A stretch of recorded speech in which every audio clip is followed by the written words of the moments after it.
नमस्ते, मैं चंद्रशेखर आप सभी को मैं अपने चैनल डिलीजेंट एकेडमी में स्वागत करता हूं। हम लोग बिहार एसएससी के लिए एक मैथ का सीरीज स्टार्ट किए थे, जिसमें हम लोग प्रत्येक दिन बिहार एसएससी में आए मैथ का प्रीवियस क्वेश्चन और उस पर आधारित मैथ का क्वेश्चन कर रहे हैं। चलिए आज उस सीरीज में हम लोग आगे की तरफ चलते हैं। इससे पहले अगर आप मेरे चैनल पर नए हो तो चैनल को सब्सक्राइब कर लें और बेल आइकन को प्रेस करना बिल्कुल ना भूलें, ताकि आपको सबसे पहले लेटेस्ट नोटिफिकेशन मिलता रहे।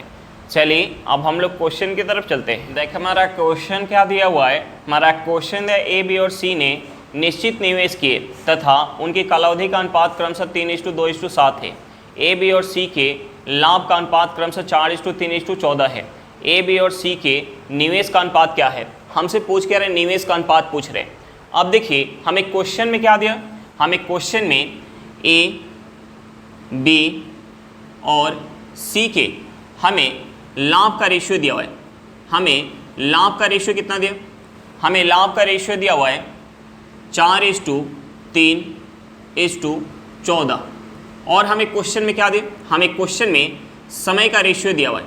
हमें समय का रेशियो कितना दिया, समय का रेशियो दिया हुआ है 3:2:7 और हमसे पूछ क्या रहे हैं, हमसे पूछ रहे हैं निवेश यानी पूंजी का रेशियो पूछ रहे हैं।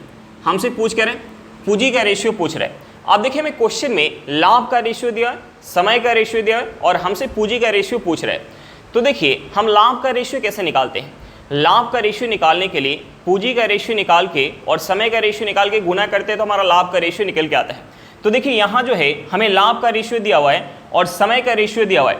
तो देखिए लाभ का रेशियो निकालने के लिए पूंजी का रेशियो निकाल के समय का रेशियो निकाल के गुना किए होंगे, तब जाके हमारा लाभ का रेशियो निकल के आया होगा।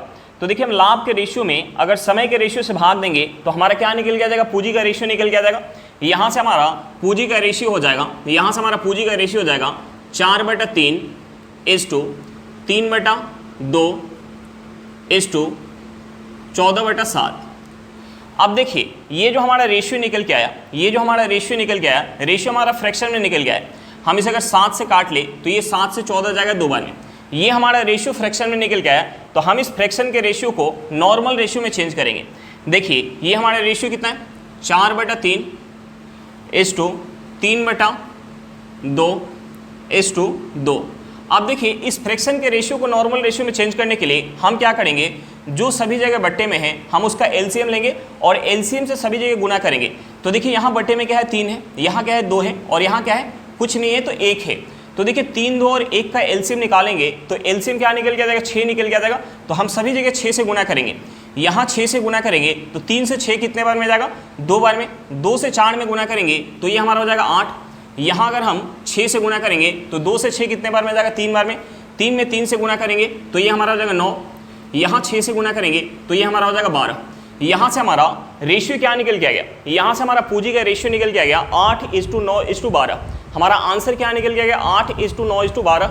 चलिए क्वेश्चन समझ में आ गया होगा, नेक्स्ट क्वेश्चन पे चलते हैं। क्वेश्चन क्या दिया हुआ है, हमारा क्वेश्चन है पवन एवं सुनील की मासिक आय का अनुपात 4:3 है एवं उनके मासिक व्यय का अनुपात 3:2 है।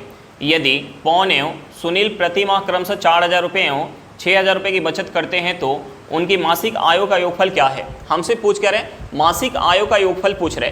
तो देखिए योगफल निकालने के लिए हमें सबसे पहले दोनों का मासिक आय निकालना होगा।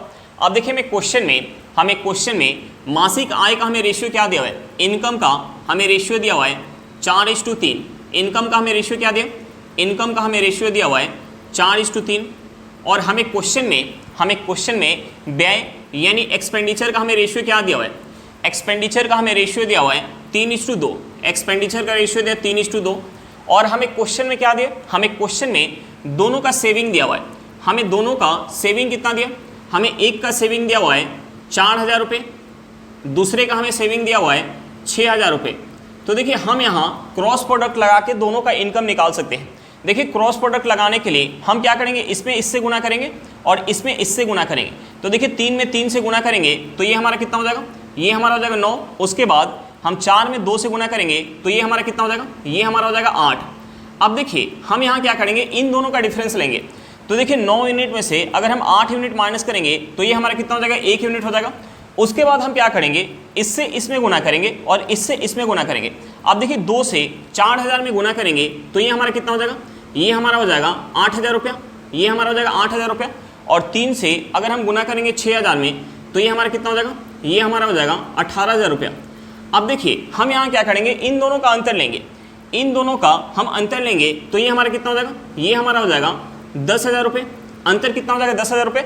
अब देखिए यहाँ से अंतर कितना निकल के आ रहा है, 1 यूनिट, और यहाँ से अंतर कितना निकल के आ रहा है, 10,000 रुपया।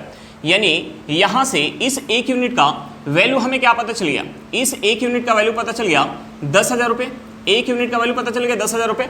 और हमसे पूछ क्या रहे, दोनों के मासिक आयों का योगफल। तो देखिए एक का मासिक आय 4 यूनिट है तो दूसरे का कितना है, 3 यूनिट, यानी योगफल कितना हो जाएगा, 7 यूनिट। हमें 1 यूनिट का वैल्यू पता है तो हम यहाँ से 7 यूनिट का वैल्यू बता पाएंगे। 7 यूनिट का वैल्यू कितना हो जाएगा, 7 यूनिट का वैल्यू हो जाएगा 70,000 रुपया। हमारा आंसर कितना निकल के आ गया, हमारा आंसर निकल गया 70,000 रुपया। चलिए क्वेश्चन समझ में आ गया होगा, नेक्स्ट क्वेश्चन पे चलते हैं। देखिए हमारा क्वेश्चन क्या दिया हुआ है, हमारा क्वेश्चन है मिश्र धातु ए में तांबा और जस्ता की मात्रा 4:3 के अनुपात में है तथा मिश्र धातु बी में तांबा और जस्ता की मात्रा 5:2 के अनुपात में है। एक नई मिश्र धातु बनाने के लिए ए और बी को 5:6 के अनुपात में लेकर मिलाया जाता है। इस नई मिश्र धातु में जस्ता का प्रतिशत कितना होगा। हमसे पूछ के रहे नई मिश्र धातु में जस्ता का प्रतिशत पूछ रहे हैं। अब देखिए हमें क्वेश्चन में 2 मिश्र धातु दिया हुआ है। पहला मिश्र धातु ए दिया हुआ है जिसमें हमें तांबा और जस्ता का हमें रेशियो कितना दिया, हमें रेशियो दिया हुआ है 4:3। दूसरा मिश्र धातु हमें बी दिया हुआ है, दूसरा मिश्र धातु हमें बी दिया हुआ है। बी में हमें रेशियो कितना दिया, बी में हमें रेशियो दिया हुआ है 5:2। बी में हमें रेशियो कितना दिया, 5:2। अब देखिए पहले मिश्र धातु में तांबा अगर 4 यूनिट है तो जस्ता कितना है, 3 यूनिट, यानी टोटल मिश्र धातु कितना है, 7 यूनिट है। अब देखिए दूसरे मिश्र धातु में तांबा अगर 5 यूनिट है तो जस्ता कितना है, 2 यूनिट, यानी यहाँ भी टोटल मिश्र धातु कितना है, 7 यूनिट, यानी दोनों का आयतन क्या है, बराबर है। अब देखिए अगर आयतन बराबर नहीं होता तो हम सबसे पहले यहाँ आयतन को बराबर करते, लेकिन यहाँ आयतन क्या है, बराबर है, दोनों का आयतन कितना है, 7-7 यूनिट है। अब देखिए मैं क्वेश्चन में आगे क्या दिया हुआ है, एक नई मिश्र धातु बनाने के लिए ए और बी को 5:6 के अनुपात में लेकर मिलाया जा रहा है। यानी ए का अगर 5 यूनिट लेगा तो बी को कितना लेगा, 6 यूनिट। ए का अगर 5 यूनिट लेगा तो बी का कितना लेगा, 6 यूनिट लेगा। अब देखिए हम इस रेशियो में 5 से गुना करेंगे और इस रेशियो में 6 से गुना करेंगे।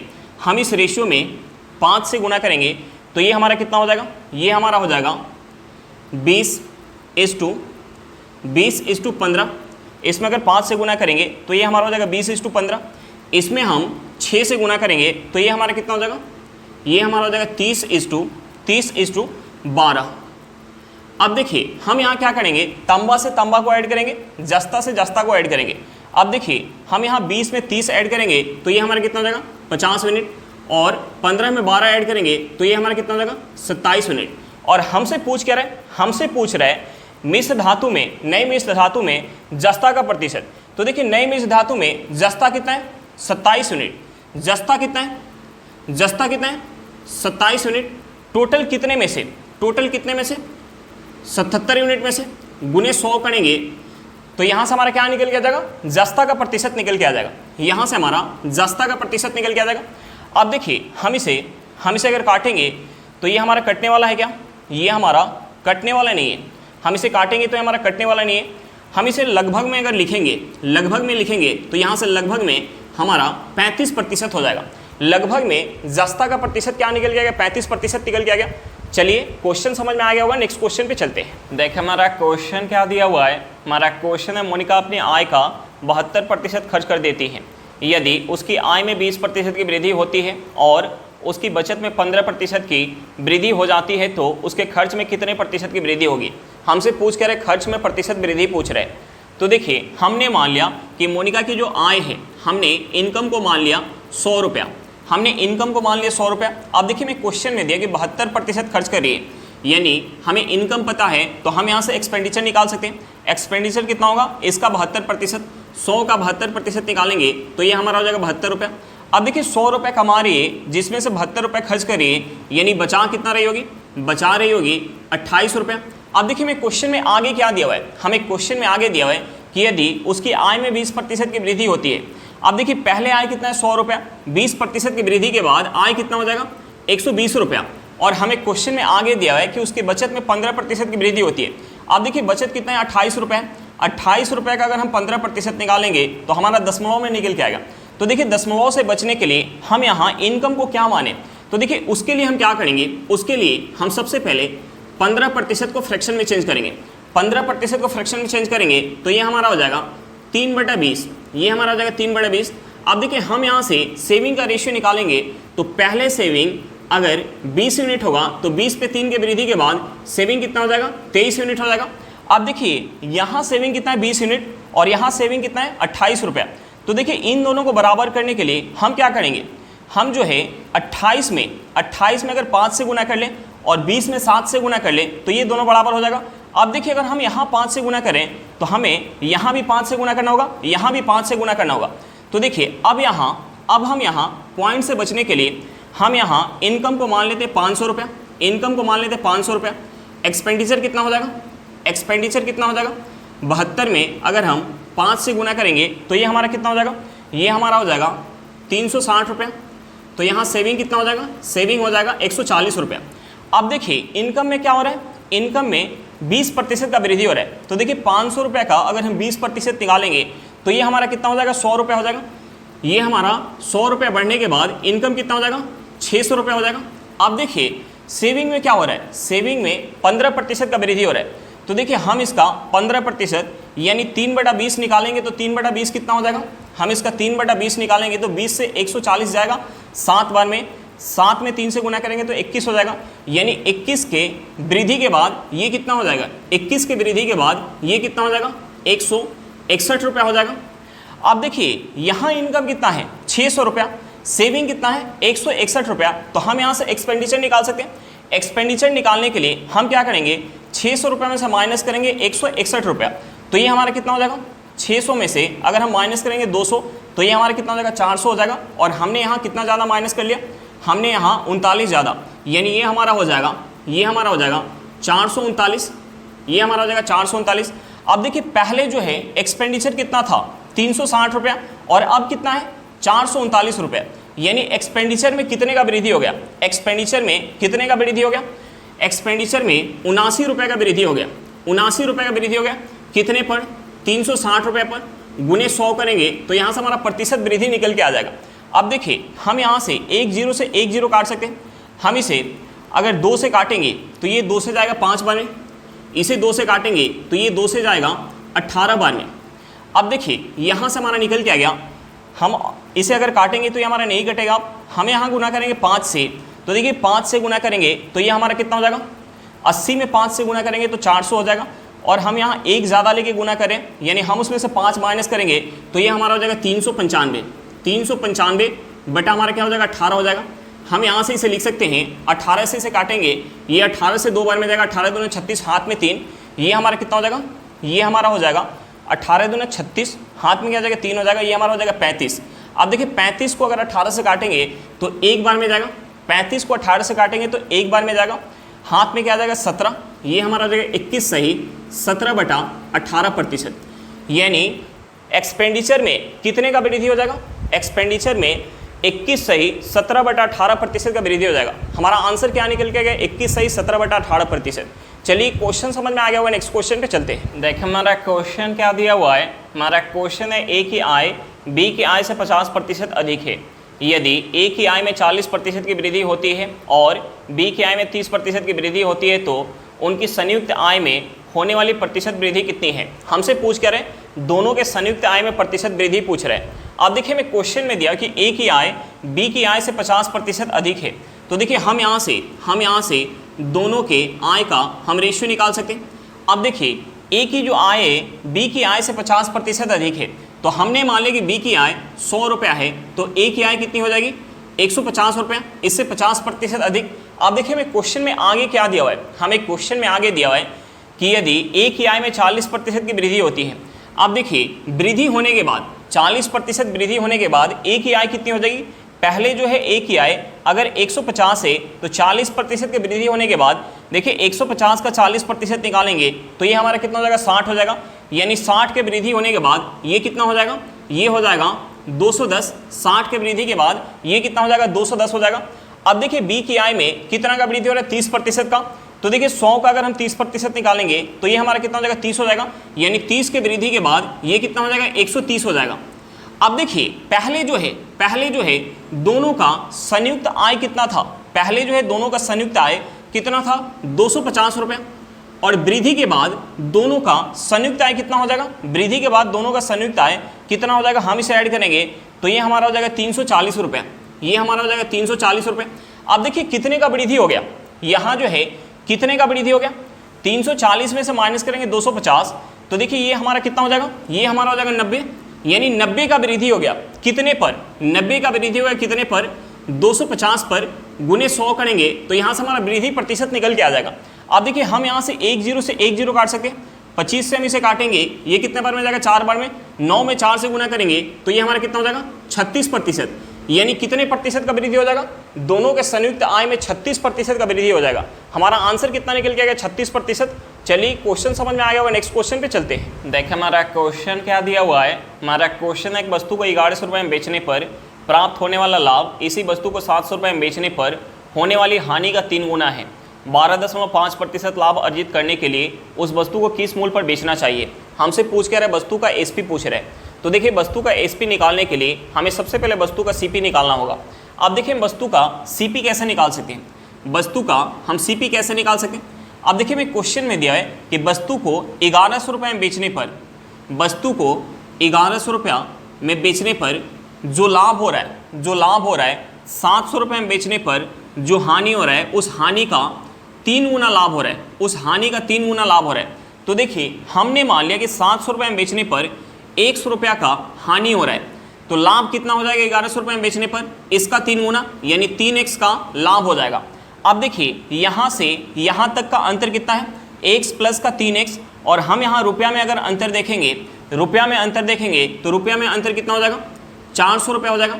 यानी यहाँ से इस 4x का वैल्यू हमें क्या पता चल गया, 4x का वैल्यू पता चल गया 400 रुपया। तो हम यहाँ से x का वैल्यू निकाल सकते हैं, x का वैल्यू क्या हो जाएगा, x का वैल्यू क्या हो जाएगा 100 रुपया हो जाएगा। अब देखिए हमें x का वैल्यू पता चल गया, तो या तो हम इस 1100 रुपये में से 3x का वैल्यू माइनस करेंगे तो CP निकल के आ जाएगा, या हम 700 रुपये में x का वैल्यू ऐड करेंगे तो हमारा CP निकल के आ जाएगा। तो देखिए हम यहाँ 700 रुपये में x का वैल्यू ऐड कर लेते हैं, तो यहाँ से CP क्या हो जाएगा, यहाँ से CP क्या हो जाएगा, 700 में 100 रुपये ऐड करेंगे तो ये हमारा कितना हो जाएगा, ये हमारा हो जाएगा 800 रुपया। वस्तु का CP क्या पता चल गया 800 रुपया, और उसे जो है प्रॉफिट कितना चाहिए, उसे प्रॉफिट कितना चाहिए, प्रॉफिट चाहिए 12.5%, और हमसे पूछ के रहे एसपी पूछ रहे। तो देखिए एसपी निकालने के लिए हम सबसे पहले क्या करेंगे, इस परसेंटेज को फ्रैक्शन में चेंज करेंगे। अब देखिए 12.5% को अगर हम फ्रैक्शन में चेंज करेंगे तो ये हमारा हो जाएगा 1/8। अब देखिए हम यहाँ से वस्तु का पहले का यानी सीपी और एसपी का अगर हम रेशियो निकालेंगे, सीपी और एसपी का हम रेशियो निकालेंगे, तो देखिए सीपी अगर 8 यूनिट होगा तो 8 पे 1 का प्रॉफिट होगा, तो एसपी कितना हो जाएगा 9 यूनिट हो जाएगा। अब देखिए यहाँ सीपी कितना है 8 यूनिट, और सीपी हमारा कितना निकल गया है 800 रुपया, यानी इस 8 यूनिट का वैल्यू कितना है 800 रुपया है, तो 9 यूनिट का वैल्यू कितना हो जाएगा 900 रुपया हो जाएगा। यानी वस्तु का एसपी क्या निकल के आ गया, वस्तु का एसपी निकल के आ गया 900 रुपया, यानी 12.5% लाभ चाहिए तो उसे कितना में बेचना होगा 900 रुपये में बेचना होगा। हमारा आंसर कितना निकल गया 900 रुपये निकल के आ गया। चलिए क्वेश्चन समझ में आ गया होगा, नेक्स्ट क्वेश्चन पे चलते हैं। हमारा क्वेश्चन क्या दिया हुआ है, हमारा क्वेश्चन है घड़ी को अंकित मूल्य के 4/5 पर बेचने से 4% की हानि होती है। घड़ी के अंकित मूल्य तथा क्रय मूल्य का अनुपात क्या होगा। हमसे पूछ क्या रहे एमपी और सीपी का रेशियो पूछ रहे। तो देखिए एमपी और सीपी का रेशियो निकालने के लिए हमें सबसे पहले सीपी निकालना होगा। अब देखिए हमें क्वेश्चन में दिया कि अंकित मूल्य के 4/5 पर बेचने से 4% की हानि होती है। तो देखिए हमने मान लिया कि घड़ी का जो अंकित मूल्य है वो 100 रुपया है, अंकित मूल्य जो है वो 100 रुपया है। तो देखिए एसपी क्या हो जाएगा, एसपी क्या हो जाएगा इसका 4/5, तो 100 का अगर हम 4/5 निकालेंगे तो ये हमारा कितना हो जाएगा 80 रुपया हो जाएगा। अब देखिए 80 रुपये में बेचने पर उसे क्या हो रहा है, उसे हानि हो रहा है, कितने का हानि हो रहा है, कितने का 4% का, यानी ये 80 रुपया कितने प्रतिशत का वैल्यू होगा 96% का वैल्यू होगा, क्योंकि सीपी अपने आप में क्या होता है 100%। अब देखिए हमें जो है 96% का वैल्यू पता है, 96% का वैल्यू पता है कि 96% का वैल्यू कितना है 80 रुपया है। तो हम यहाँ से 100% का वैल्यू यानी सीपी निकाल सकते हैं। 100% का वैल्यू कितना हो जाएगा, 100% का वैल्यू हो जाएगा 80/96 गुने 100 हो जाएगा। अब देखिए हम इसे 16 से काटेंगे तो ये 16 से जाएगा 5 बार में, इसे 16 से काटेंगे तो 6 बार में जाएगा। यहाँ से हमारा हो जाएगा 500/6। अब देखिए यहाँ से 100% यानी CP क्या निकल के आ गया, यहाँ से CP क्या निकल के आ गया, CP निकल के आ गया, CP निकल के आ गया 500/6 रुपया। और हमने MP क्या मान के रखा है, हमने MP मान के रखा है 100 रुपया।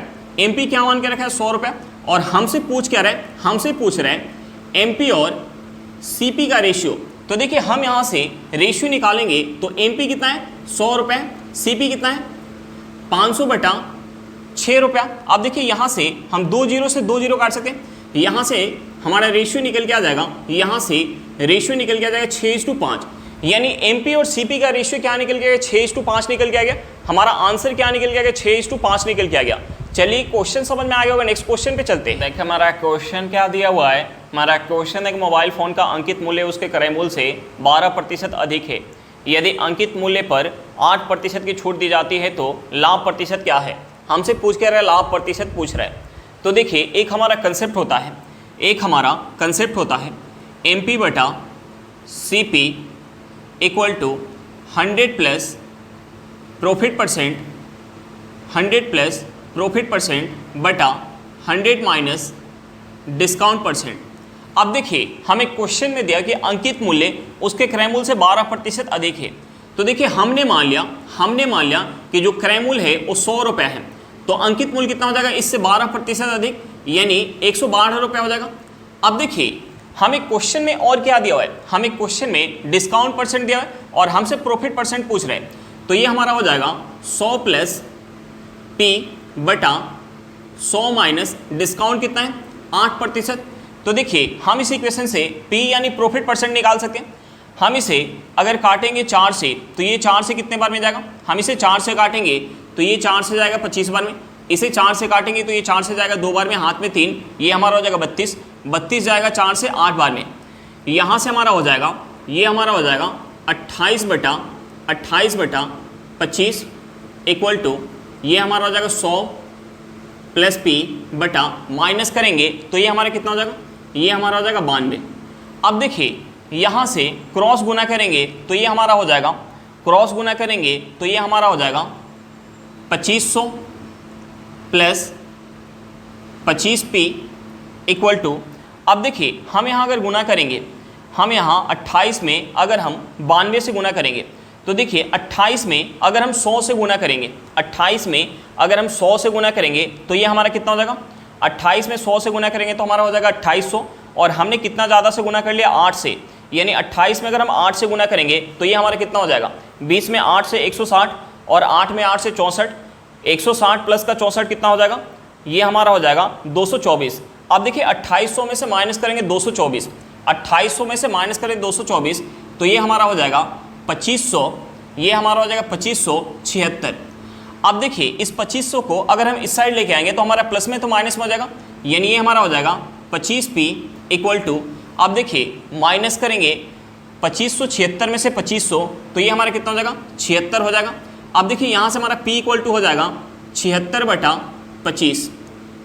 अब देखिए हम इसे अगर 25 से काटेंगे, हम इसे 25 से काटेंगे तो ये 25 से जाएगा 3 बार में, दशमलव लगाएंगे, हमारा एक आएगा 0 आ जाएगा, दशमलव लगाने के बाद 10 बन जाएगा, 10 हमारा नहीं कटेगा, एक और 0 लगाएंगे, एक और 0 आ जाएगा, 100 हो जाएगा, 100 कटेगा 25 से 4 बार में, यानी यहाँ से हमारा निकल के आ गया कि उसे प्रॉफिट कितने का होगा 3.04% का प्रॉफिट होगा। हमारा आंसर क्या निकल गया 3.04%। चलिए क्वेश्चन समझ में आ गया हुआ, नेक्स्ट क्वेश्चन पे चलते हैं। देखिए हमारा क्वेश्चन क्या दिया हुआ है, हमारा क्वेश्चन एक निश्चित धनराशि पर 10% प्रति वर्ष की दर से 6 माह का साधारण ब्याज 100 रुपया है, मूलधन क्या है। हमसे पूछ के रहे मूलधन पूछ रहे हैं। अब देखिए मैं क्वेश्चन में क्या दिया, हमें क्वेश्चन में एसआई दिया हुआ है, हमें क्वेश्चन में एसआई कितना दिया, हमें एसआई दिया हुआ है 100 रुपया। और हमें क्वेश्चन में क्या दिया, हमें क्वेश्चन में रेट ऑफ इंटरेस्ट दिया हुआ है, हमें रेट ऑफ इंटरेस्ट कितना दिया 10% वार्षिक, 10% वार्षिक। और हमें क्वेश्चन में क्या दिया, हमें क्वेश्चन में टाइम दिया हुआ है, हमें टाइम कितना दिया 6 माह का दिया हुआ है, हमें टाइम कितना दिया 6 माह का। और हमसे पूछ क्या रहे, हमसे पूछ रहे प्रिंसिपल, पूछ क्या रहा है प्रिंसिपल पूछ रहे हैं। अब देखिए यहाँ रेट ऑफ इंटरेस्ट कितना दिया, 10% वार्षिक, और टाइम कितना दिया, 6 माह का। तो देखिए यहाँ जब हम 6 माह के लिए साधारण ब्याज काउंट करेंगे, साधारण ब्याज काउंट करेंगे तो साधारण ब्याज प्रिंसिपल का टोटल कितना प्रतिशत मिल जाएगा। देखिए एक वर्ष में 10% का ब्याज मिल रहा है, यानी आधा वर्ष में कितना मिल जाएगा, इसका आधा यानी 5% का ब्याज मिल जाएगा। अब देखिए यहाँ साधारण ब्याज कितना मिल रहा है, 5%, और हमें क्वेश्चन में कितना दिया, 100 रुपया, यानी इस 5% का वैल्यू हमें क्वेश्चन में 100 रुपया दिया हुआ है और हमसे पूछ के रहा है प्रिंसिपल। तो देखिए प्रिंसिपल अपने आप में क्या होता है, प्रिंसिपल जो है अपने आप में 100% होता है। हमें 5% का वैल्यू पता है तो हम यहाँ से 100% का वैल्यू निकाल सकते हैं। देखिए 5 को 100 बनाने के लिए हम इसमें 20 से गुना करेंगे, इस साइड अगर हम 20 से गुना करें तो हमें इस साइड भी करना होगा। तो देखिए 100 में अगर हम 20 से गुना करेंगे तो ये हमारा कितना हो जाएगा, ये हमारा हो जाएगा 2000 रुपये। यहाँ से हमारा प्रिंसिपल कितना निकल गया, 2000 रुपये निकल गया। हमारा आंसर कितना निकल गया, 2000 रुपये। चलिए क्वेश्चन समझ में आ गया होगा, नेक्स्ट क्वेश्चन पे चलते हैं। हमारा क्वेश्चन क्या दिया हुआ है, हमारा क्वेश्चन है 20,000 रुपये तथा 40,000 रुपये की राशियों को 3 वर्षों के लिए 10% प्रतिवर्ष तथा 15% प्रतिवर्ष की साधारण ब्याज दर पर उधार दिया गया। कुल साधारण ब्याज कितना होगा, हमसे पूछ कर कुल साधारण ब्याज पूछ रहे हैं। अब देखिए साधारण ब्याज का फॉर्मूला क्या होता है, साधारण ब्याज का फॉर्मूला होता है P गुने R गुने T बटा 100। अब देखिए पहली राशि कितना है, पहली राशि है 20,000 रुपया, पहली राशि कितना है 20,000 रुपया, और पहली राशि के लिए टाइम कितना है 3 वर्ष, और रेट ऑफ इंटरेस्ट कितना है 10%। तो यहाँ ब्याज कितना मिल जाएगा, यहाँ ब्याज मिल जाएगा इतना। अब देखिए दूसरी राशि कितना है, दूसरी राशि है 40,000 रुपये, दूसरी राशि है 40,000 रुपये, टाइम कितना है 3 वर्ष के लिए, और रेट ऑफ इंटरेस्ट कितना है 15% वार्षिक। अब देखिए हम इसे सॉल्व करेंगे तो यहाँ से हमारा क्या निकल के आ जाएगा, कुल साधारण ब्याज निकल के आ जाएगा। देखिए हम यहाँ से 2 जीरो से 2 जीरो काट सकते हैं, यहाँ से भी हम 2 जीरो से 2 जीरो काट सकते हैं। अब देखिए हम यहाँ अगर गुना करेंगे, हम यहाँ गुना करेंगे तो ये हमारा कितना हो जाएगा, 3 में 2 से गुना करेंगे तो हमारा हो जाएगा 6, 2 जीरो यहाँ है, 1 जीरो यहाँ है, तो ये हमारा कितना हो जाएगा, ये हमारा हो जाएगा 6,000, ये हमारा कितना हो जाएगा 6,000 प्लस। अब देखिए हम यहाँ अगर गुना करेंगे तो देखिए 15 में अगर हम 4 से गुना करेंगे तो ये हमारा कितना हो जाएगा 60 हो जाएगा, 60 में अगर हम 3 से गुना करेंगे तो ये हमारा कितना हो जाएगा 180, 180 पे 2 जीरो आ जाएगा, 180 पे 2 जीरो, यानी ये हमारा कितना हो जाएगा 18,000। अब देखिए 18,000 में 6,000 ऐड करेंगे तो ये हमारा कितना हो जाएगा, ये हमारा हो जाएगा 24,000, ये हमारा कितना हो जाएगा 24,000, यानी यहाँ से टोटल साधारण ब्याज कितना निकल के आ गया, 24,000 रुपये निकल के आ गया। हमारा आंसर कितना निकल के आ गया, 24,000 रुपये निकल के आ गया। चलिए क्वेश्चन समझ में आया होगा। आज के लिए इतना ही, फिर मिलते हैं नेक्स्ट क्लास में। अगर क्लास अच्छा लगे तो क्लास को लाइक करिएगा, अगर आप मेरे चैनल पर नए हो तो चैनल को सब्सक्राइब करिएगा, और क्लास को अपने दोस्तों के साथ शेयर करना बिल्कुल मत भूलिएगा। चलिए बाय बाय।